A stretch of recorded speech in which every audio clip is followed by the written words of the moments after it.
Hello and welcome to another Enough Already podcast. Thank you all for listening to the show where all fine podcasts are found on the iTunes and SoundClouds. And also, I want to thank all those listening in the United States and international listeners to the podcast, and also viewers. You could find the Enough Already podcast on BitChute and YouTube. And of course, you can find everything Enough Already on our website, enoughlalready.us. I'm Fingers Malloy. My lovely co-host, Tracy L. Connors, is here. Good afternoon, Tracy. Good afternoon, Fingers.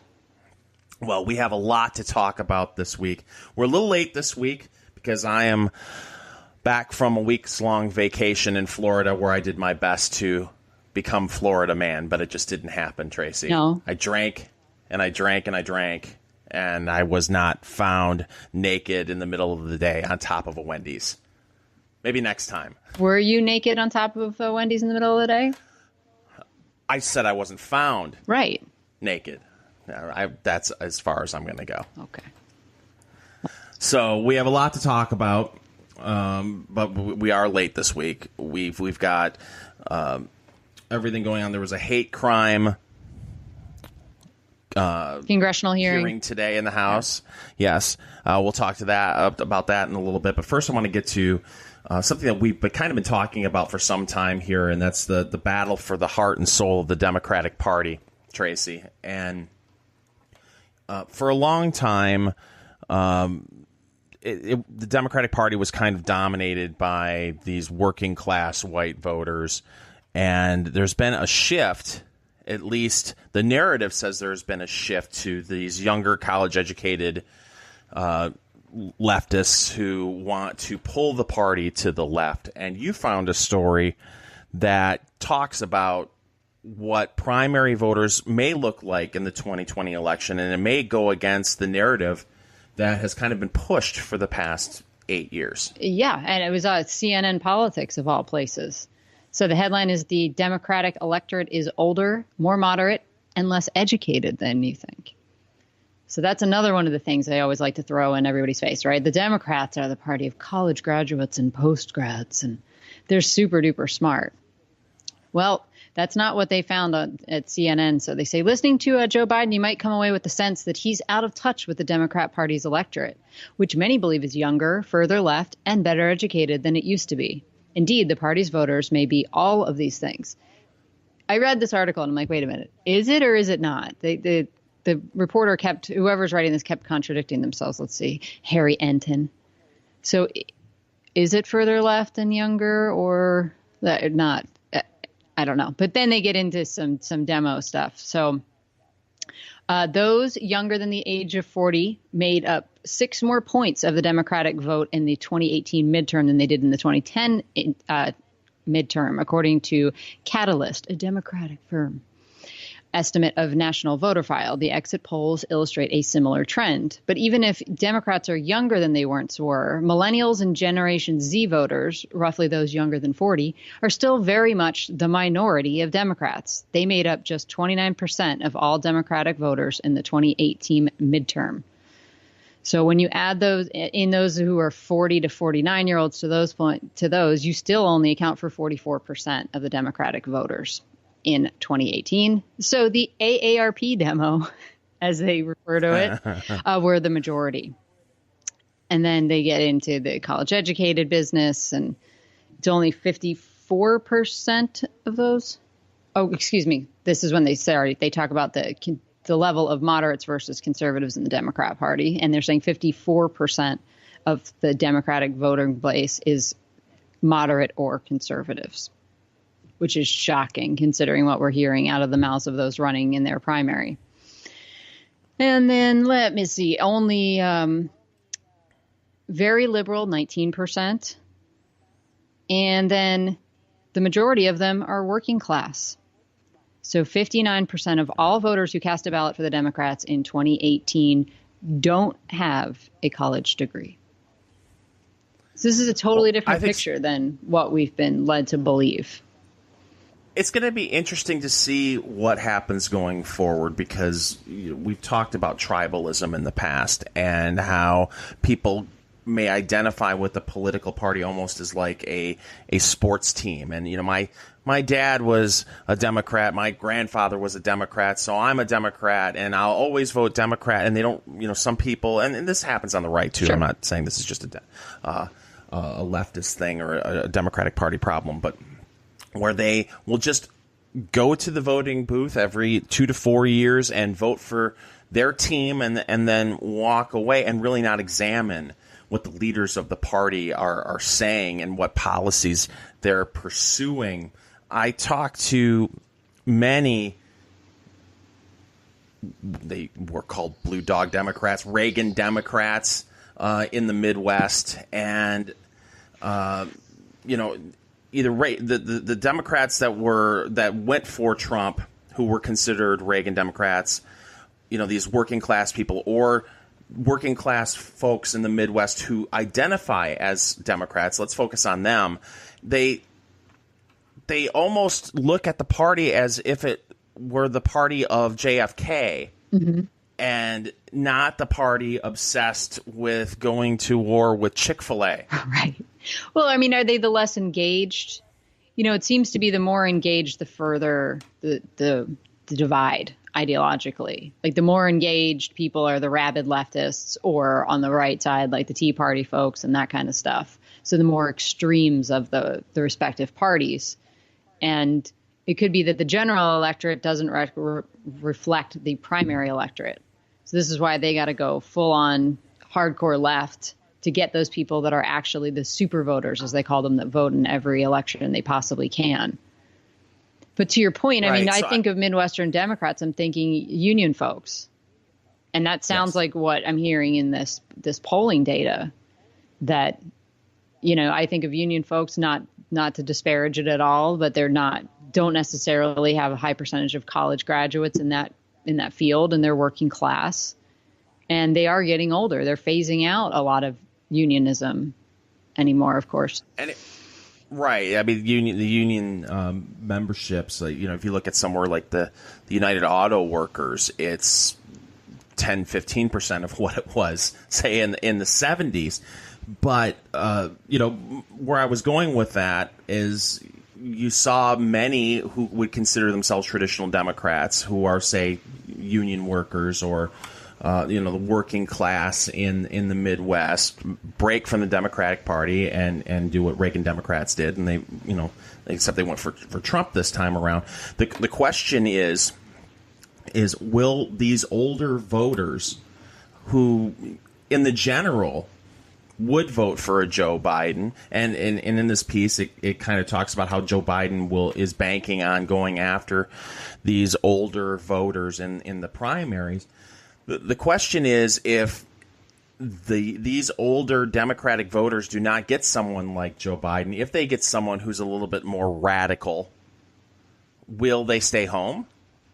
Will they do what they have done in the past and just say, well, I'm still voting for the Democrat because it's a Democrat? Or will some of these policies that these far left candidates are championing be too much of a turnoff for more moderate Democrats? And will they make a jump to Donald Trump? That's the question that I have. And you see, Tracy, we could go into the Cory Booker stuff, but before we do that, we have a couple pieces talking about how we're seeing this pushback from the progressive wing of the Democratic Party, who many of them do not want to see a white man on the top of the ticket regarding Joe Biden. Yeah, well, we saw it with Mayor Pete last week, and now they're coming for Joe. So it's kind of, I agree with you. I mean, it's the battle between the old and the young, and I think we'll know for sure going into the fall of 2020 whether the Democrats are nervous about losing the older vote if they end up picking one of these, further out left candidates in their primary, by how much they're demagoguing the issue of Social Security. That'll be the telltale sign. If it's all, Trump's going to take away your Social Security, you're going to be eating dog food, that kind of thing, which I've missed those. I don't think that they played that game enough in 2016. It's funny. About a year and a half ago, I was on YouTube and I somehow came across election night coverage, 1984, Reagan versus Mondale. And it was clear early on that Reagan was going to clean Walter Mondale's clock. And I was watching NBC News's coverage of the election returns, and they had a reporter at a senior center talking to a blue hair. So, are you concerned with this landslide that President Reagan is going to take away your Social Security? It's like, wow, I remember at the time seeing that, but it's just this golden oldie that they will always bring up where, oh, wow, you get those Republicans in office and they're going to do everything they can to push Granny off a cliff and take her Medicare and Social Security away from her. Yeah, you remember you're that right. commercial they made with the Paul Ryan lookalike chucking Granny off the side of the cliff? That's right. Wheelchaired Granny. I mean, and when was the last time anybody cut Social Security benefits? When have we seen it? We've seen, this year you're not going to get a raise in your benefits, but a cut? I don't remember any time we've ever seen a cut in Social Security benefits. And you see, disability is part of the Social Security program. That's exploded. Yes. And the last the time adults in the room, there was any serious discussion about privatizing it or anything like that was the 2000 election, Gore Bush. And I just remember Gore with his, we're going to put it in a lockbox. We're going to separate out those funds. It's fine. The program's not going bankrupt. Meanwhile, nothing has been done to do anything to shore it up between now and then. And even mentioning the idea of allowing younger people to opt out and put money into private accounts is just, that's even a line that Trump seems unwilling to cross. It's gross because there are too many people in our country today believe that they have a little Social Security account, that they have been putting it away, their Social Security money like it's a bank account, and it'll be there for them when they retire. They don't know how the system works, and the constant line that we hear from the left is, you want to put that money in the stock market? You trust Wall Street? Yeah, I trust Wall Street more than I trust you. Well, yeah. You've been stealing from that. And it just sits there. So this trust fund. That trust fund just sits. It doesn't make any money. It doesn't do anything. There's nothing because there's no money in it. Right, they steal from it. Yeah. They had been running a surplus for decades, and they have been taking money that was supposed to be going for Social Security and padding the numbers on the budget. So, I trust Wall Street a hell of a lot more than I trust you, because if this were a private sector program, every president and member of Congress who's been responsible for siphoning money away from the Social Security Trust Fund over the past decades, bitch, you'd be in jail. Yeah, no doubt.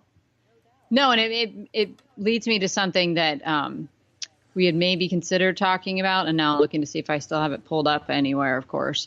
But one of the things that Mr. Andrew Yang, UBI for everybody, the Freedom Dividend, where you get $1,000 a month. He likes to talk about that. There's a state that already has it. It's called Alaska. And it's true. Alaska does have a dividend that it gives to all of its citizens. But it's not every month. It's once a year. And it's dependent on the earnings of a fund that they have that they started back in the 70s when they sold off the rights to the oil companies to extract oil. So they tax those guys, take some of that money and put it into a fund that they've invested in all sorts of stuff. They have real estate holdings, stock holdings, all this. So then the citizens of the state get a payout based on how much that's earning. You mean it's not in a lockbox? No, but they're not allowed to screw with it. They have a serious commission that oversees it. So I just think it's interesting that Yang is throwing that out there, and I haven't heard anybody say, wait, whoa. You're talking about a VAT tax. So it's a tax on every level of production because you think that that'll capture like the money that Amazon should be forking over to you when it's going to drive up consumer prices as well. So you're just going to be stealing from the same people you're giving $1,000 to in the end of it. But it's just like Alaska's thing. No, it's not. It's not at all. If the government was taking the Social Security money that was pouring it in and investing it and making money off of it, I don't know that that would be such a bad idea. But they don't want to do that. They got to send it out the door as soon as it gets there. Well, you can't do that too, because you can't at one moment make Wall Street out to be the enemy, and then the next moment funnel cash to invest in stocks and bonds and in hopes to make money. No, you're only allowed to give $3,000 speeches to Wall Street. That's the extent of the relationship. 300,000, excuse me. I left off a couple zeros. Yeah, you did. But no, it's it just is sickening to me, because when George W. Bush got elected, I was rubbing my hands together saying, okay, here we go. We're going to be able to take a portion of what we send off to the feds for Social Security and put it into a private account. And, instead we got Medicare expanded. So. Well, and the other line, I know I've said this a ton of times, but I think it bears repeating, is I think people have it in their heads that they can survive off of a Social Security check, that it replaces a personal retirement savings account. And if you dig into it a little bit, you find the average Social Security payment is $1,200 a month. Right. So maybe that and Andrew Yang's UBI, $1,000 a month, you could eke out a decent existence. Okay, but what does the UBI do to inflation? Oh, yeah. I mean, suddenly everybody gets $1,000 a month, and how much does a loaf of bread cost? How much does the basic necessities of life, does it go way up, or maybe it doesn't? But these are questions. I don't know, just flood the system with cash. These are questions that I would have thought that Ben Shapiro would have asked him when he interviewed him. And the interview aired over the weekend, and that shockingly didn't come up. Well, I saw a snippet of Ben Shapiro on Joe Rogan's podcast, and he did kind of lean towards, at least in the brief clip that I watched, it made it sound like he had a little bit of a soft spot for UBI. But it was, if we truly did have a society where we found in a short period of time 50% of Americans lost their jobs due to automation and robots. But we still haven't gotten anywhere close to that. So no, and the idea that that's going to happen so quickly, it's not going to overnight. Are there any robot factories in your town? I'm serious. Who's building all these robots? And then I keep thinking about the truck drivers, right? Right. A lot of truck drivers own their own trucks.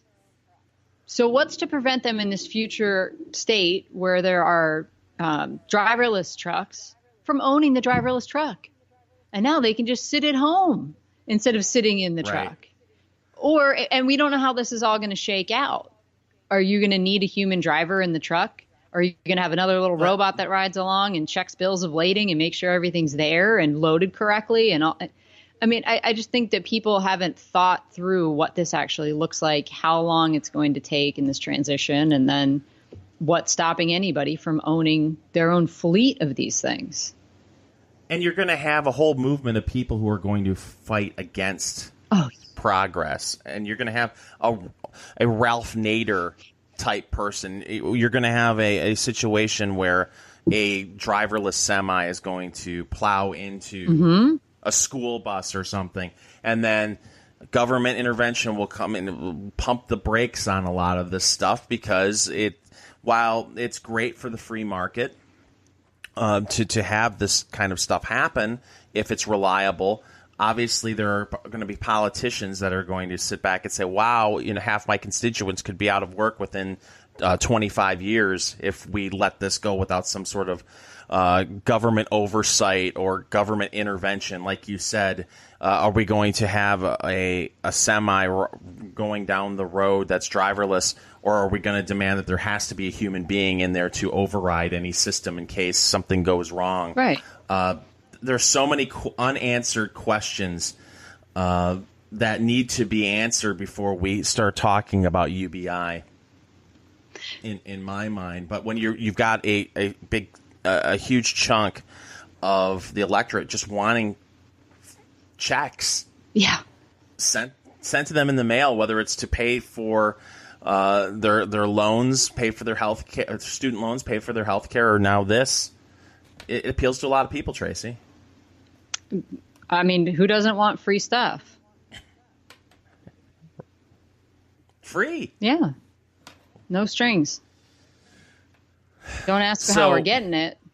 Just say thank you. It'll be good for the economy. Of course. That's what I've seen over and over again. There's not this... for a group of people who seem to be obsessed with fairness. Yeah. The idea that the government would step in and pay for student loans for a generation of people on the backs of people who either paid for their own college education as they went along, chose not to go to college, or paid their own student loans, this generation who's getting their shit paid for, thinks that's fair. I thought we were all about fairness, Tracy. Well, you have to understand they have a different definition of fairness. Their fairness is a leveled playing field, but done through physical means, right? So if you're faster than me, I got to weigh you down. It's Harrison Bergeron on the Kurt Vonnegut story. If you're attractive, you must wear a bag over your head. If you're smart, I'm serious. This is what went on in that story. It was, sci-fi story that somebody took it and turned it into a short film that was fairly decent. So if you're stronger, you must be weighted down. If you're smarter, you have to have headphones in. I think that's how it worked, that just blast you with like a high-pitched squeal to distract your brilliant mind from doing anything that normal people's minds can't do. Artificial tinnitus. Yeah, you have to handicap everybody that has any kind of an advantage because it's unfair. So that's their definition of fairness, is everybody is exactly the same. Well, these are the kind of ideas and policies that younger voters who are leaning to vote Democrat are interested in. And you're seeing people on the left pushing back against candidates like Joe Biden. And I don't know if you want to get into this or not, Tracy. Joe Biden came out with a non-apology recently. He got the nickname Creepy Joe, Creepy Uncle Joe, from folks on the right, people like us, who would watch him and his public behavior. I'm not going to question his devotion to his wife and all that. It's none of my business. Right. But the stuff that would go on publicly in front of cameras, where he's creeping behind women and rubbing their shoulders and sniffing their hair, and the really creepy stuff is with the kids. 10-year-old girls putting his face down next to him. The whole thing is bizarre. So now, finally, some people on the left who don't want Joe Biden to be on the top of the ticket are calling out his behavior. They just discovered it, Tracy. So Joe Biden felt the need, I don't know if you want to call it campaign at this point because he hasn't officially announced, felt like that they needed to respond, and so they come out with this little video.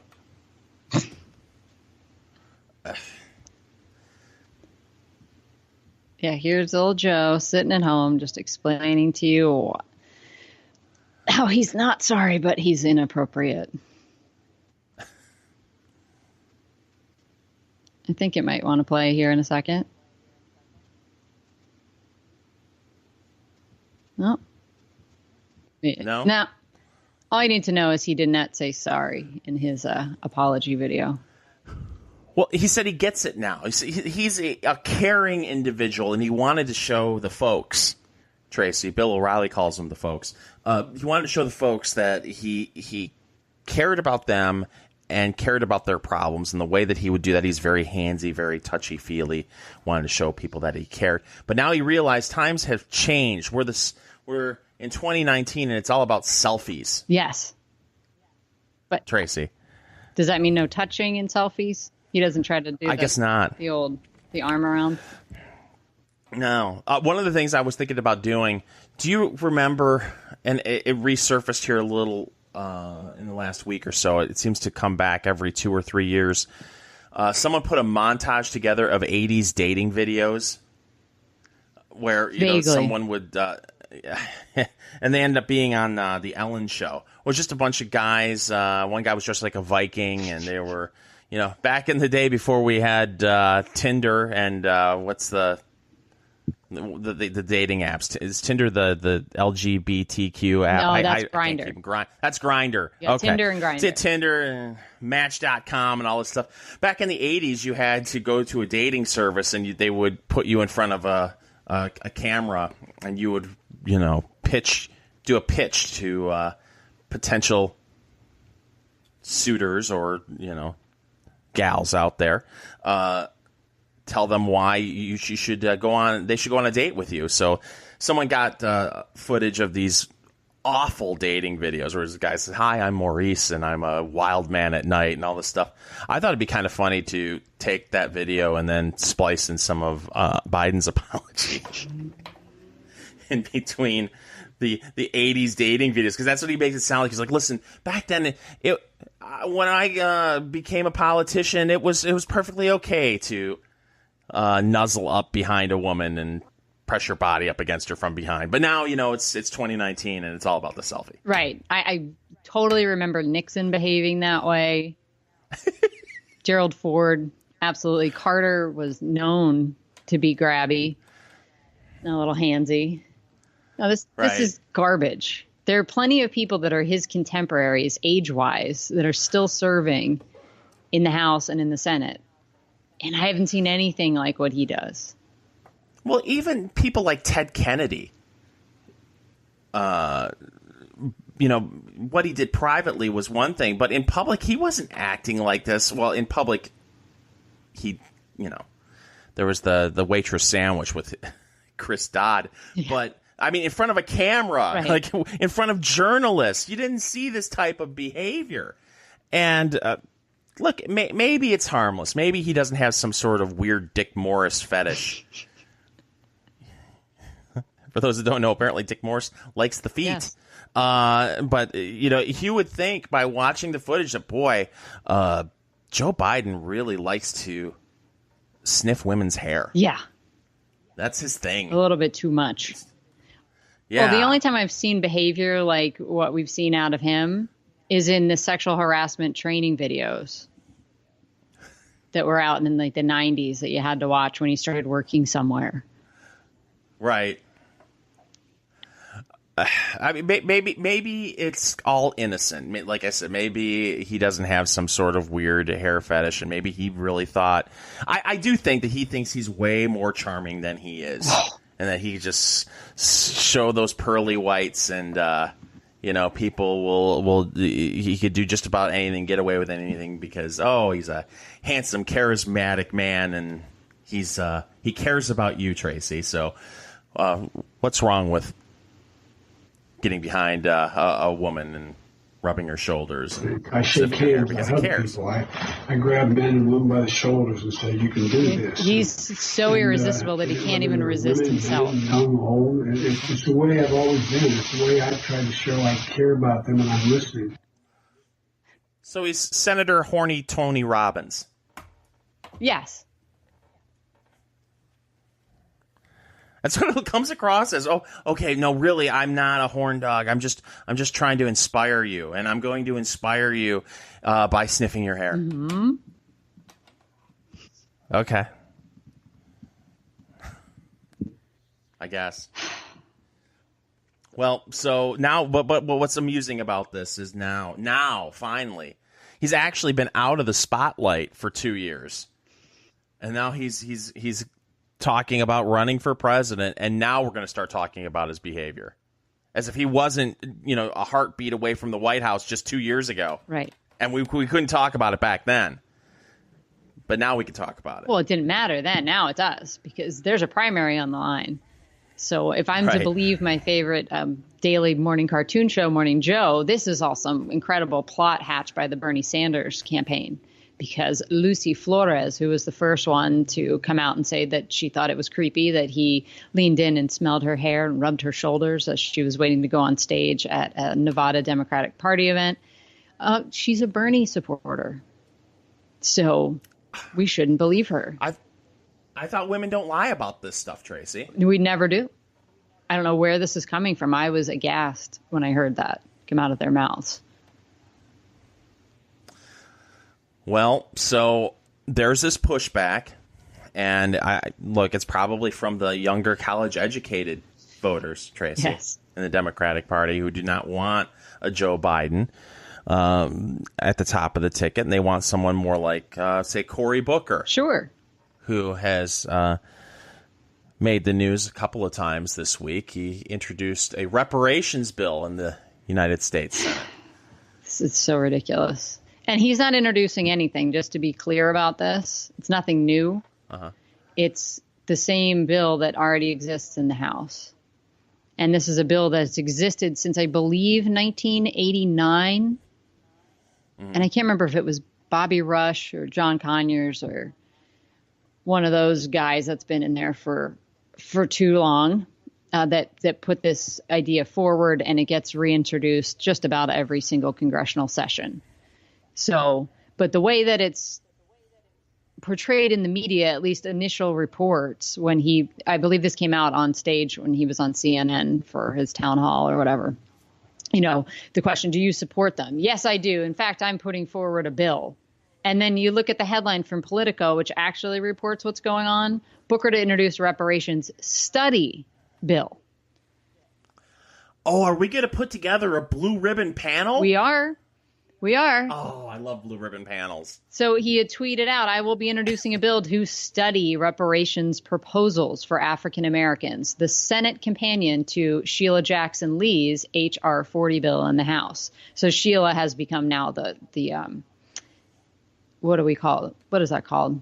The point person? Yeah, no, it's got something else to it, but whatever. They're the member that brings it to the floor. The sponsor. Yes, thank you.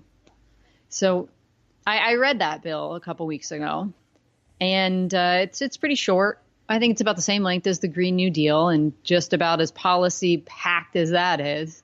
So it's just a series of suggestions about we need to, study this stuff.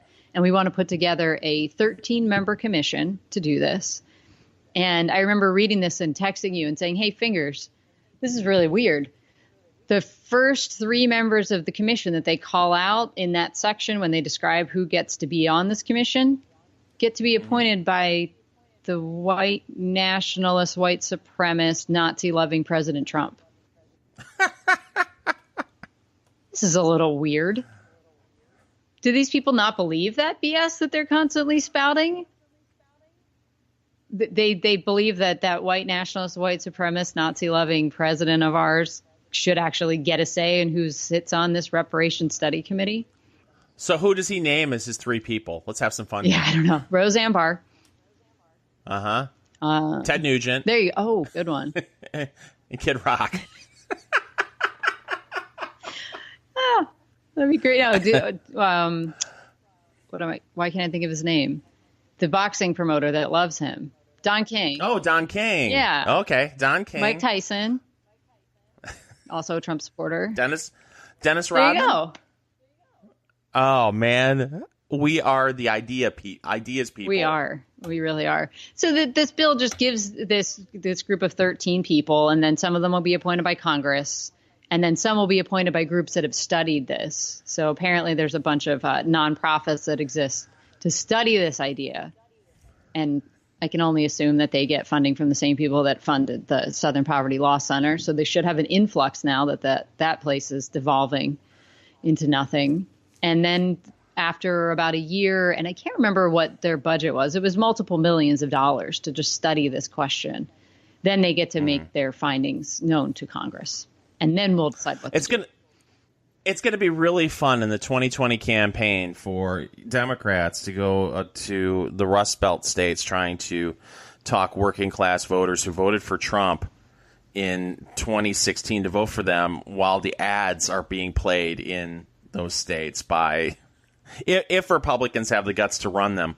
Well, they are pushing for reparations. They're pushing for some of these abortion bill, the amount of ads that are going to be pumped in those states, pointing out how far to the left these candidates have moved. it's going to be really interesting to see how that moves the needle in Democrats' favor in Wisconsin and in Michigan and in Pennsylvania and Ohio. Yeah, all you're going to hear is we have to raise your taxes to pay for all this stuff. Because we want health care for everybody, free college for everybody. And while we're at it, reparations. And it's already gotten to the point where, okay, if we're going to do reparations for slavery, we have to do reparations for what was done to the Native Americans. And then it's just going to keep compounding and compounding and compounding. Women, for crying out loud, Tracy, you're being held back. You're only making 71 cents on every dollar, right? I think it's 79 now, fingers. I was at 79 cents. Oh, I apologize. I mean, women have to have reparations too. Certainly. And you got some poor schmuck working in a factory in Ohio being told that you got to pay for everyone's college education. And that poor schmuck, it's also his fault for slavery and how women have been treated and the Native Americans, of course, too. Right. And he must give up his employer provided health care and go into Medicare for all. Right. I don't know how they can lose in 2020. I really don't. Free shit for everybody, but you're paying for it. Right. And now, speaking of Cory Booker, we were talking about the reparations blue ribbon panel. He also wants to give every child $1,000 at birth if they're poor. Yes. So this is kind of his answer to the UBI deal. So he wants to fight inequality. And there's this number that I don't really understand where it comes from, where they're saying that African Americans due to slavery are, way behind in wealth, generational wealth building that was crippled by slavery, which I don't know that I argue with that all that much, but this is to level that playing field then. So he thinks that you should start giving kids $1,000 a year when they're born.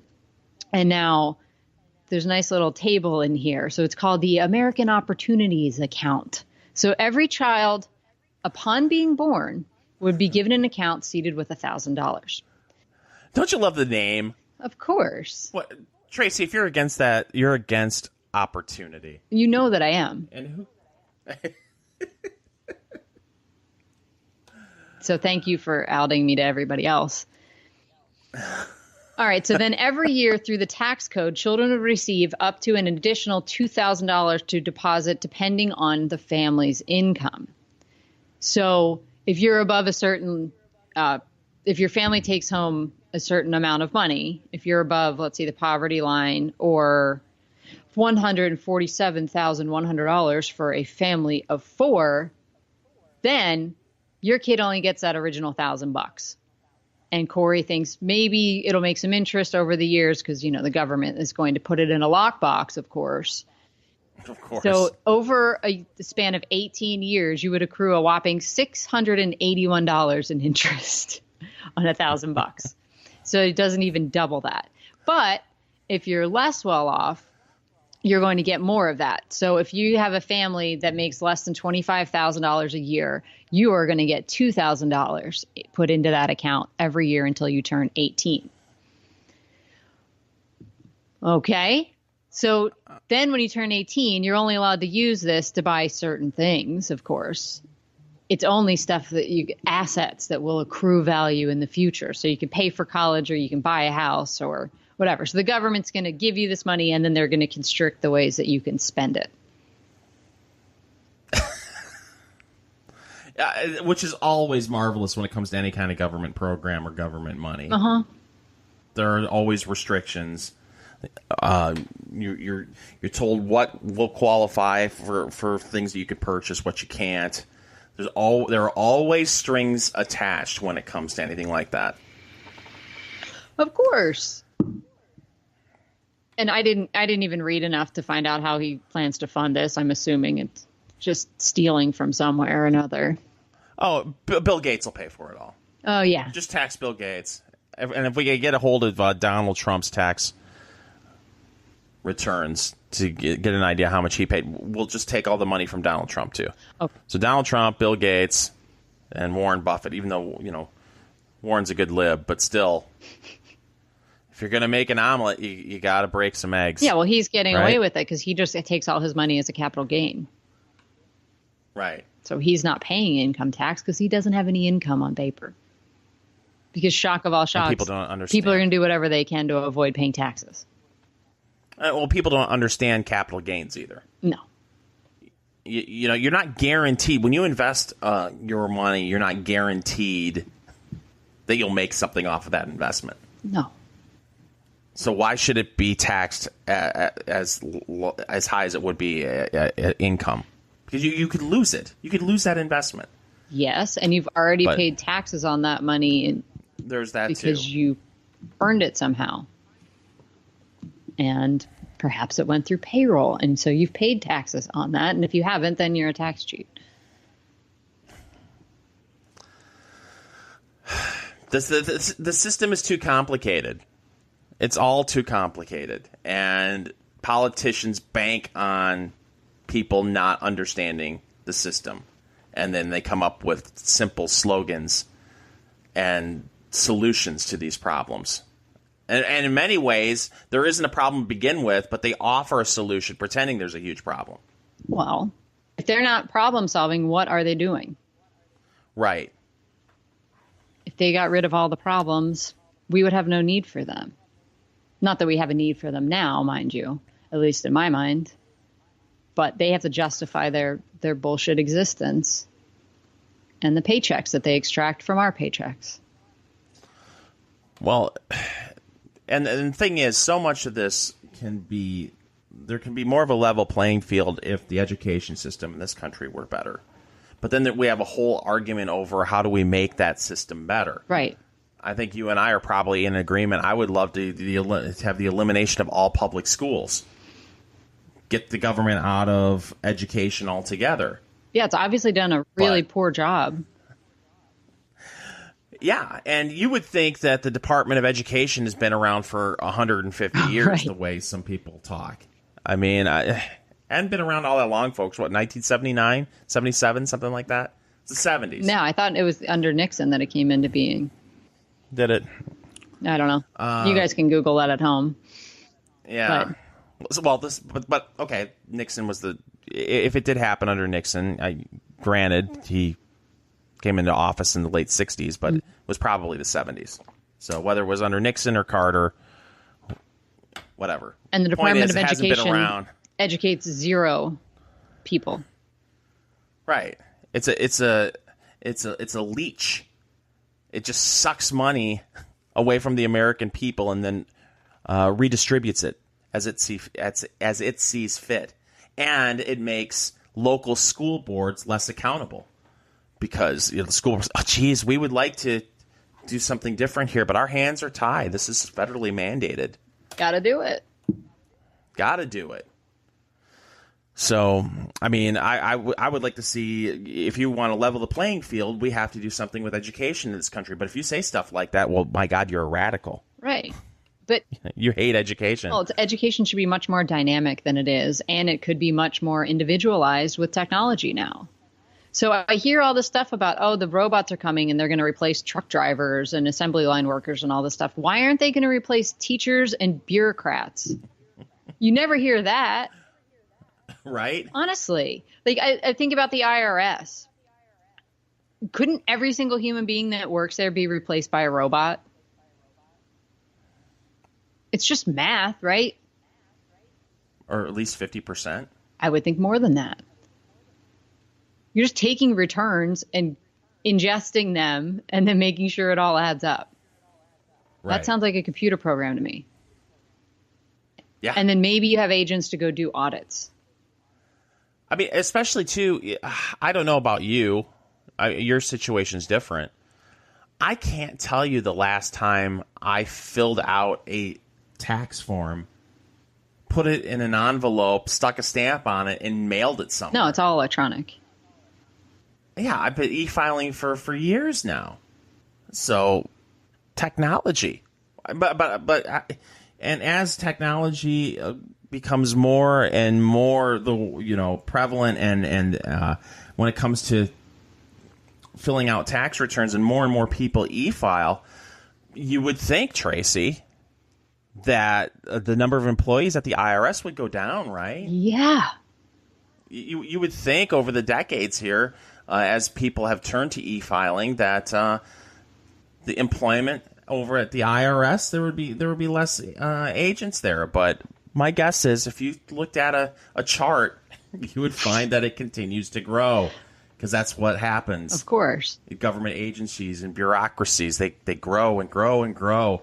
And you have overlap where 2 or 3 agencies do the same thing where you only really need one. But if you suggest that the other 2 agencies should stop doing, we cut 2 of the 3 agencies out of that particular job, then it's like, oh my gosh, you're draconian cuts. Yes. My God, you're cutting something that may hurt children. It's like there's just no.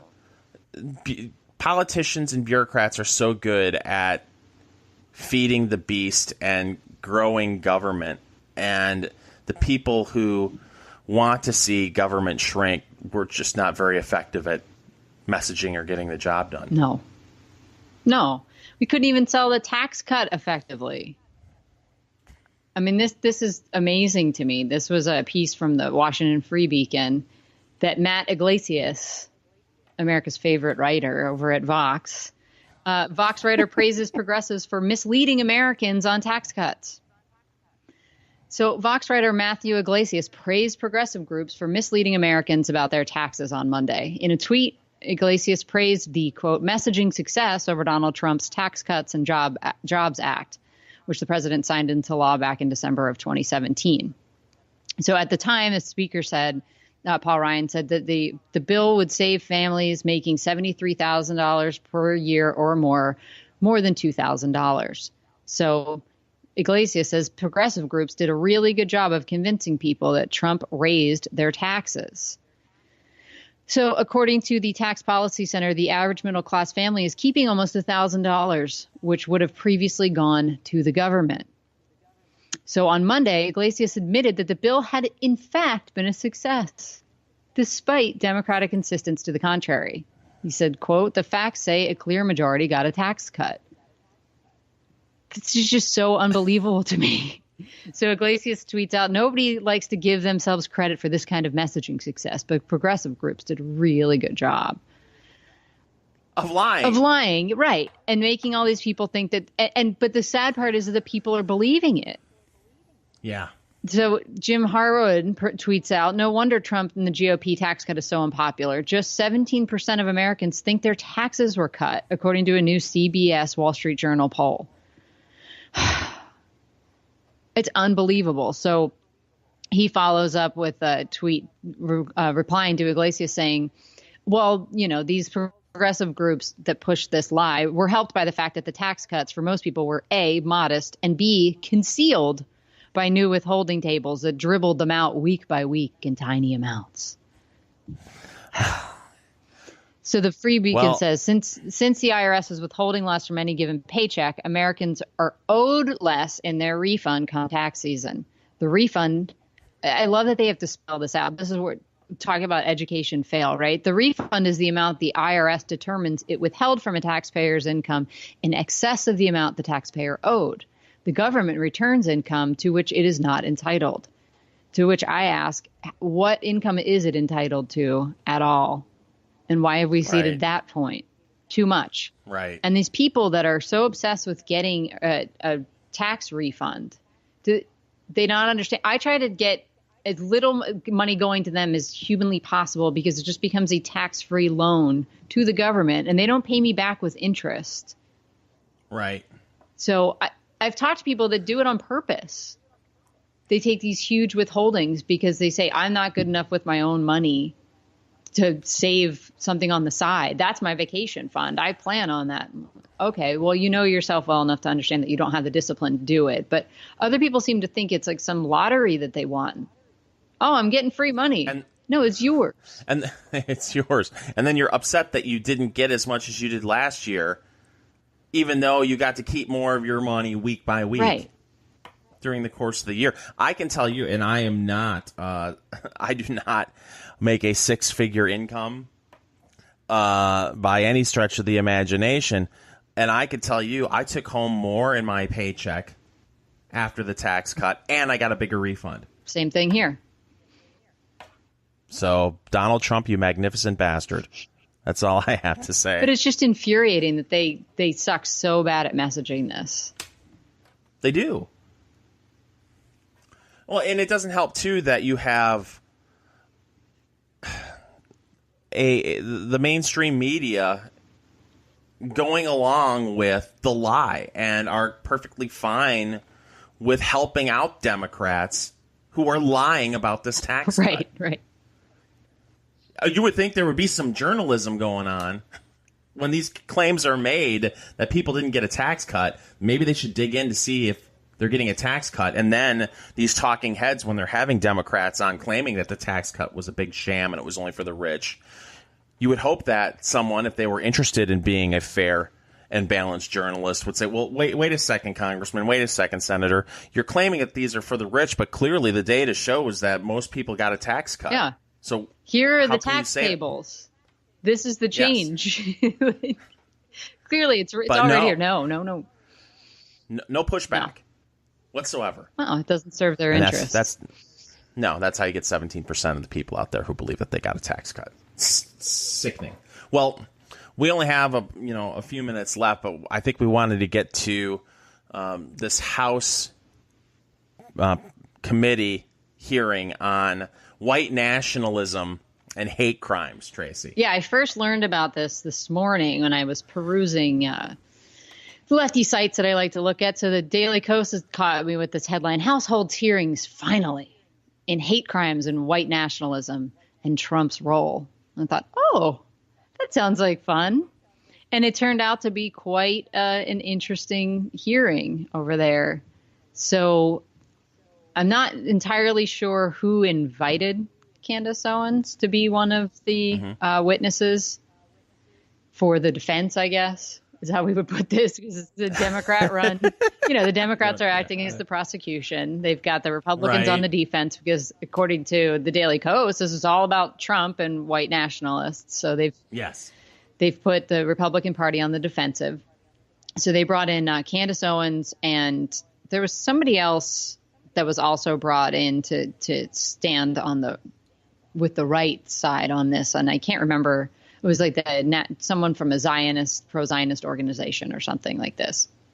And on the left, they had somebody from the Anti-Defamation League, and then a bunch of other nonprofits that are probably going to be involved in the reparation study group, would be my guess. Oh, yeah. Oh, yeah. Part of the Blue Ribbon panel. Of course. So Candace Owens, if you aren't familiar with her backstory, when she was in high school, she was the victim of a hate crime. And so she prefaced her remarks in the beginning of the hearing when she did her little intro by saying that. And, she said, I arrived here and journalists were wondering, what the heck are you doing here?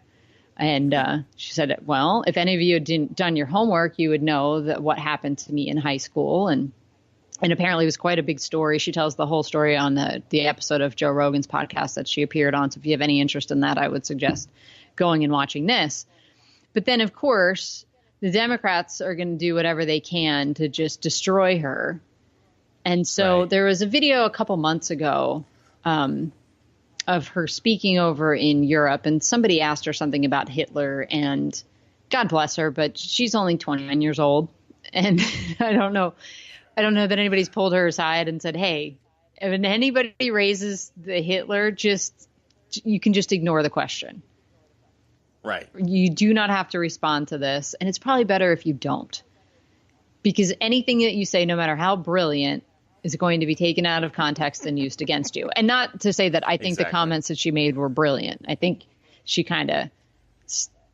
left a wide opening for the left to hit her on it, and they did, and they decided to re-air that clip today and not present it in its entirety. And so I believe it was and that's the kind of thing that they, of course, criticized James O'Keefe for doing. Oh, of course. But they accuse Breitbart of the same thing, but it's totes cool when they do it. Sure. So it was Ted Lieu that did this. He's a Democrat congressman from California who's quite opinionated on Twitter, if anybody follows him, and rather dumb. So he's the one that apparently played. He is dumb. I'm sorry. He's just not a bright person. That's my opinion on the matter. So anyway, he plays this chopped up audio of her talking about Hitler.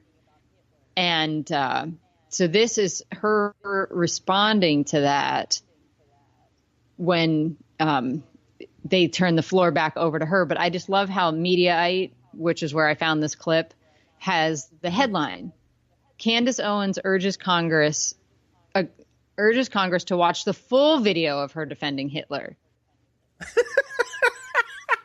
Which is so disingenuous and so disgusting. Like, this is how they're going to frame this stuff. So please, you have to understand my full defense of Hitler. This is unfair that you're only getting the bad part of it. There's a really good part of me defending Hitler. So, and everybody can feel free to take that out of context and use it whenever they want. But let's hear her fight back on this. Sorry, we just started recording. Would you like time to respond to that? Yes, I think it's pretty apparent that Mr. Lieu believes that black people are stupid and will not pursue the full clip in its entirety. He purposely presented an extracted clip. The witness will suspend for a moment. It is not proper to refer disparagingly to a member of the committee. The witness will not do that again. Witness may continue. Oh, piss off. Sure, even though I was called despicable. Witness may not refer to a member of the committee as stupid. So he... Oh, exactly. What she said is... She called him out. Right, no, but she didn't even call him stupid. She said the way that Ted Lieu played that clip to her means that he believes that black people are too stupid to go find the whole clip and understand what she was really trying to say. Jerry Nadler's not paying attention. He hears stupid and he thinks, oh my God, she just called my colleague stupid. As if these guys on these committees are some paragon of like ethics and candor and seriously, class.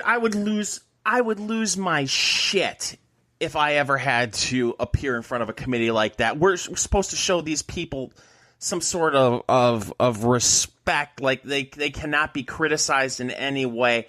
To play a clip like that, and you're just supposed to sit there and be respect. Fuck these people. Exactly, but she kept her composure. I thought, because you probably, God bless her. You've always talked about. I would have lost my tables. Shit. This would have lost my shit. Well, it continues. I didn't refer to him as stupid. That's not what I said. That's not what I said at all. You didn't listen to what I said. May I continue? Please. As I said, he is assuming that black people will not go pursue the full 2-hour clip. And he purposefully he cut off, and you didn't hear the question that was asked of me. He's trying to present as if I was launching a defense of Hitler in Germany, when in fact, the question that was asked of me was pertaining to whether or not I believed that whether or not I believed in nationalism, and that nationalism was bad. And what I responded to was that I do not believe that we should be characterizing Hitler as a nationalist. He was a homicidal, psychopathic maniac that killed his own people. A nationalist would not kill their own people. That is exactly what I was referring to in the clip, and he purposely wanted to give you a cut-up similar to what they do to Donald Trump to create a different narrative. That was unbelievably dishonest, and he did not allow me to respond to it, which is worrisome and should tell you a lot about where people are today in terms of trying to drum up narratives. By the way, I would like to also add that I work for Prager University, which is run by an Orthodox Jew. Not a single Democrat showed up to the embassy opening in Jerusalem. I sat on a plane for 18 hours to make sure that I was there. I'm deeply offended by the insinuation of revealing that clip without the question that was asked of me. Did you see the shade the lady next to her is throwing? Yeah, she ain't happy. You're not supposed to do that. You're not supposed to push back on these creeps. Screw all of them. They're nothing but a bunch of grifters. The whole system's a freaking scam, and they're sitting up there, with this political theater show trial as if white nationalism is this huge thing. It's not. It's so absurd. And if the stuff wasn't going on right now with the Southern Poverty Law Center completely falling apart, they would have been one of the witnesses. Some representative from that organization would have been a witness on that panel, without a doubt. They brought in the ADL, and the ADL's data is so screwed up, it's not even funny. They do not mention, and I believe Candace mentioned this in her opening remarks, they always talk about, hate crimes are gone up this percentage-wise, but they don't tell you that the number of agencies that are now reporting in has doubled and tripled, and, like in the past couple of years, it's like 1,000 are added each year. Yeah. So they're not accounting for that at all. They want to create the narrative that there are a bunch of red-hatted stormtroopers around the country attacking black people and LGBTQ folks in their community, and that's what's going on right now, and it's all being enabled by the President of the United States. Absolutely. I mean, I dug into the ADL's data the one day. Did you know that the Marjorie Stoneman High School shooting, do you remember that? A couple years ago, Parkland, Florida. No, That's a Parkland. Oh, yeah. That was a white nationalist. Did you have any idea? No, I had no idea. Where did we come up with that? According to the ADL, they looked through his social media history. And they've decided that he was definitely a white nationalist. So therefore, that was definitely an extremist shooting. And that was his intention. I don't understand how one motivated the other in that instance, because I saw the report and it's like, every one of the mass shootings that happened was right wing. But is that the motivation for it? They don't seem to care about that. Doesn't matter. It's all about the narrative. It's getting really old. It's getting really old. And to your point from earlier, how is this going to play in the Midwest? We're having congressional hearings about this stuff. What a waste of everybody's time. Meanwhile, what about the congressional hearing regarding how the American people were lied to and that they were going to save $2,500 on their health care premiums? When's that congressional hearing going to happen? I mean, we had one, and the guy, came up and he what was that guy's name? I can't even remember his name. Oh, Gruber? Yeah, Gruber. We had the one hearing, but why aren't we doing something about Obamacare? Why aren't we having a serious discussion about reforming health care in a way that will lower costs? See, this is what bothers me about government in general, and you see it all the time. They can't fix the complex problems, but they have to show people that they're doing something. So, you know what? This white nationalist problem. It's long overdue. We had a hearing on this. I mean, you saw Vox. There was a Vox piece that you had where they're jumping up and down, like, now we're doing something. Really? Yeah, no, Daily Kos. Yeah, finally. Oh, it was Daily Kos. Finally. Excuse me. Yeah. They've only pushed this lie about the increase for a couple years now. So it took that long for that to pay off and break through and become the dominant narrative. And they think they're going to ride this to the White House in 2020. Well, look, this message will play in Ohio, I'm sure. Yeah. It'll be huge in Indiana, don't you think? Yeah. This is the number one problem facing the United States at the moment. Yeah. Well, we're an hour and 3 minutes in, Tracy. I think we've done our best. Remember, you can find the Enough Already podcast on SoundCloud, Stitcher, Google Play, and iTunes. It's really important that you go over to iTunes and if you can, leave us a review, preferably 5 stars. It gets people their eyes. More people get their eyes in front of the Enough Already podcast on iTunes if you do that, if we get more reviews. So please do that. And subscribe to the YouTube page. Find the Enough Already podcast on YouTube, BitChute. And you can find all things Enough Already on our website, enoughалready.us. Did I miss anything, Tracy? I don't think so, but everybody should stay tuned to the YouTube and BitChute channels because we do drop additional content there from time to time. Yes. So check that out. And also find us on Facebook. Enough Already podcast is available. We have a Facebook page there, facebook.com/Enough Already podcast. Well, she's Tracy. I'm Fingers. We'll be back next week with an all-new Enough Already.